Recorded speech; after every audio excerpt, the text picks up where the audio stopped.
কবে এই পুজো হয়ে থাকে, কিভাবে এখানে আসবেন, সমস্তটাই জানতে পারবেন। তো ভিডিওটি সম্পূর্ণ দেখার অনুরোধ রইল। আপনারা এখন যে দৃশ্যটি দেখছেন এটাই হচ্ছে নোয়াজনী মায়ের মন্দির। এখানে ব্রাহ্মণ দেখছেন পুজো দিচ্ছে, হোমযজ্ঞ করা হচ্ছে।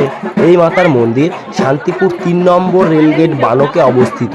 আপনি শান্তিপুর 3 নম্বর রেলগেট এসে নোয়াজনী মাতার মন্দিরে যাব বললেই যে কেউ আপনাকে দেখিয়ে দেবে। এই নোয়াজনী মায়ের পুজো মাঘী পূর্ণিমায় হয়ে থাকে। এই মন্দিরটি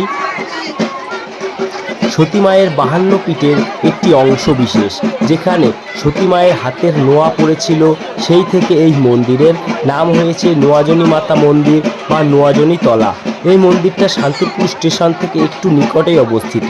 আপনারা এখানে অবশ্যই আসার চেষ্টা করবেন মাঘী পূর্ণিমাতে।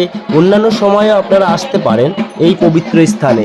দেখুন এখন হোমযজ্ঞ এখানে হচ্ছে, আর বহুত ভক্তবৃন্দরা এখানে পুজো দেওয়ার জন্য বসে রয়েছেন।